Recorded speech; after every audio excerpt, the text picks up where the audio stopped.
You know, the World War I Memorial, World War II, Vietnam, they don't have that many names. So that's how many people, how many black people served in Civil War? Correct. 209,145. They will represent 10% of the Northern Army. Wow. Yep, and they were purposely left out the history books because in the 20th century, this nation was ashamed they had to call in their help. It's to save the Union. Right. Yeah, and they changed the whole narrative of the story. And the schools, they were successful in Memphis to inform African Americans, and they told you Lincoln freed you. Yeah, no. The reality is, he signed a proclamation for you to free yourself. Mm-hmm. Yeah, they are the liberators. They had to force the law. Wherever they went in the South, they're recruiting large numbers of African Americans. Mm-hmm. You did not force them to fight. They wanted to fight willingly. Right. They was waiting for this opportunity for many years. Wow. This is, in our eyes, this is a rebellion of a rebellion. Right. But first time done in a legal way, supported by the government. Right. You know, the other time there were uprisings, there's no support by the government because the government was against them, you know, the uprisings. Right. Yeah, which that's what stopped us from joining the army for many years after the American Revolution, because it went on in other places. So the only branch that remained integrated and will always accept able-bodied personnel was the United States Navy. Mm-hmm. During the Civil War, right when it started, when President Lincoln called for 75,000 volunteers, men of African descent could not answer the call because it was against the law. Right. You can join the United States Navy. And 20,000 served in the Navy, which represent 20% of the Union Navy. And they had the same jobs as everybody. Gunners, landsmen, firemen, navigators, engineers, they served in every class in every ship. They didn't restrict them certain jobs. There were also young boys that served in the Union Navy. The Navy also will get intel from African Americans that knew the coast and the rivers. For example, Robert Smalls, if you're familiar with his story. Yeah, I remember Robert Smalls. Yeah. He surrendered a Confederate gunboat to the Union. He becomes a war hero. Yeah, in fact, African Americans have a lot of information about the South. Many of those Unions would not have been successful in their theaters without the ground intelligence from the African Americans. That's what also helped win the war. And so Lincoln had to find ways to make it legal for us to be armed, so for us to arm ourselves. So he signed the proclamation, which applied to all 10 states of rebellion, which recruited able-bodied men. Families have to be left behind. And so they established the Bureau of United States Colored Troops because Frederick Douglass had to convince Lincoln that the only way you're going to win this war is by us getting involved and fight for our own freedom. So by arming us, it's us turning against the masses. Right. Yeah, and it worked. Yeah. We made the best soldier in the Union Army. Yes. The first officer school, military school, was a school looking for officers to lead these color soldiers. The best white officers end up leading these color soldiers. Right. And they looked at his family for 3 years of service. A lot of officers also helped them be educated. They invested in their education. A lot of soldiers invest in their education than it was in bars and stuff like that, you know, going out partying. Yeah, they really took their education serious. Yeah. They would hire school teachers of African descent and European descent in these camps. Teach them how to read. How to read and write. Some were already literate, like the 54th Massachusetts, men in the 55th. You know, the ones from the north. Yes, from the north. And I can't speak for everybody in the South. Right. But there were folks in the South that were not literate, could not read. And there was some that came in the South of African descent that served in the Union. But it opened the doors for us after the war because some continue on serving in the United States Armed Services. And there's some served in Congress during Reconstruction. But slavery was abolished, we became citizens, and men of African descent now earn the right to vote. And that made a difference in this country. Because it's now one nation. The only thing we were still fighting for was equal rights. Right. So that's when it ties in our museum is Civil War to civil rights, because they all connect. Okay. Yeah. And I want y'all to see, I don't know if y'all saw the family. Yeah, I saw the family. Yeah. So it also represents not just families had to stay behind, but that's what they fought for. They fought for their families. But it also represents that they also come in by the government, because the government need employees. The government, you know, they were still in ways, you know, on the farms, but at least the government's paying you. They give you money. There was somebody called a paymaster, and he would pay everybody. Also, they would hire blacksmiths, those that were expert in metal, how to make metal, horseshoes, saddle makers. They also hired cowboys, which of men of African descent was labeled boy, men of European descent was labeled cow hands.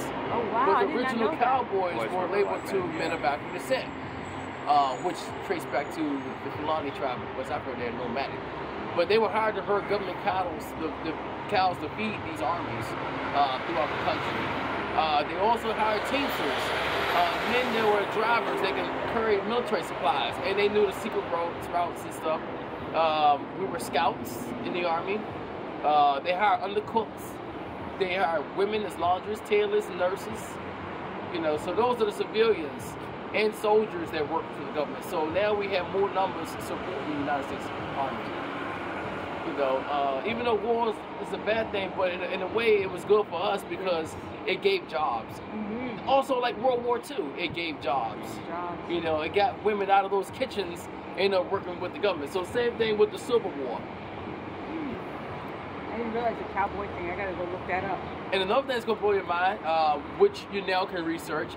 So out of the 200,000 names, yes, 180,000 are African descent, 7,000 are European descent, but we also found 1,500 Hispanics on the world. We found Native Hawaiians in the 41st Colored Infantry Regiment, folks in the Philippines, China, East Indies. They were in the colored regiment. In the colored regiment. If you were non-white, they're gonna put you in the Bureau of United States Colored Troops. We found many from the West Indies, such as Jamaica, Trinidad, Barbados. A lot of Haitians on this wall too. Right. Yeah, it was some students yesterday from Boston, and there were a couple students from Haiti. And I told them that there were Haitians in the Civil War. In fact, they've always been involved in when it comes to like American wars, especially when it comes to freedom. Yeah. You know. Can you trace your ancestors back to the Civil War? Yeah, there was a lady. I think it was back in 2016. And I told her about my grandfather's from this hometown was called Abbeville, South Carolina. He came here in the 30s. And I told this lady that before my grandfather passed away, he was told that his grandfather fought in the war, but he didn't know which war because he was too young. Right, right. So I told the lady his name, and she ended up tracing back to a guy named John Middleton, who served in the U.S. Colored Troops in the 34th Colored Infantry out of South Carolina, which actually was once the 2nd South Carolina, the same regiment that Harriet Tubman led down the Combahee River on military raids. See, Harriet Tubman was a special agent during the Civil War. A lot of times when you hear about Harriet Tubman, you're hearing her before the war on the Underground Railroad, part of that secret network. Remember, not everybody knew of the Underground Railroad. You had to know somebody to know about the circle. Right. Yeah, but she was always successful. She had her folks trained on how to survive, move from the South and from the northern states to seek freedom. And you know, the way they operate, this is me personally saying this, the way they were moving that night will remind me of like recon or Navy SEAL type stuff. You know, children was kept quiet. Right. And I don't know how they were successful doing that. They were able to stop dogs from tracking their, you know, their scent, their trail. They were survivors.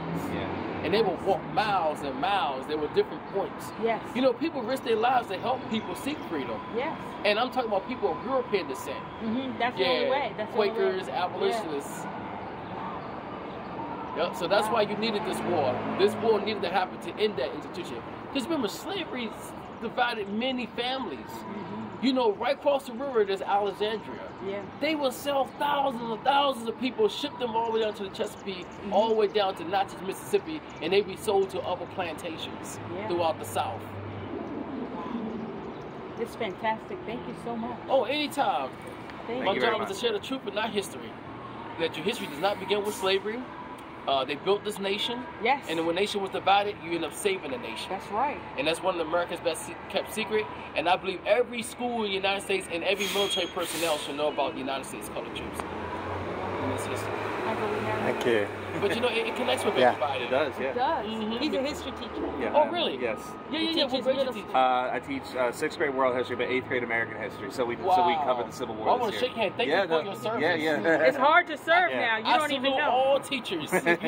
Well, you know, there's a thing now. Teachers trying to fight to get this information. Well, especially in Florida, it's tough because now we're being essentially censored in terms of like what we're allowed to talk about. So discussing this is becoming problematic, and that's what's scary, is that they're making it so that I can't teach this in Florida. Wow. Yeah, they're taking the books away. Yeah, see, I got involved. I had a high school teacher, his name Mr. Irby.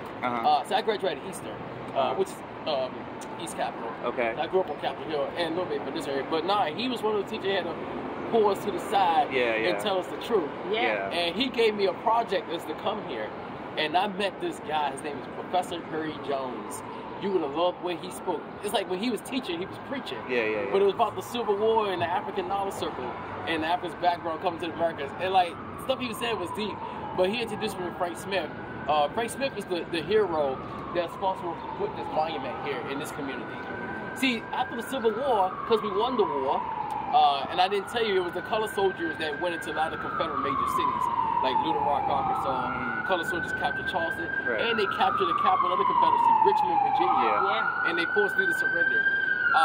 But after the war, a lot of the veterans ended up building this community. This was the country part of the district. Everything was downtown. And General Howard built Howard University. And because the folks kept coming here for education and, you know, a better future, this was a high middle class for African Americans right after the Civil War. And in the 1930s, this becomes the first Black Broadway. This was a jazz district. A lot of famous folks were living here and performing here. Like Duke Ellington and Billie Holiday used to perform here. You know, she couldn't sing Strange Fruit. Places, but this was one of the places she was allowed to sing. I know. Wow. But the neighborhood got destroyed when Dr. King was assassinated. And what's your name again, sir? I'm Marquette Milton. Marquette Milton. I'm known as the Soldier View Street. Soldier View Street. Thank you, Marquette. We're going to keep walking. Oh, thank you so much. Have some lunch on us.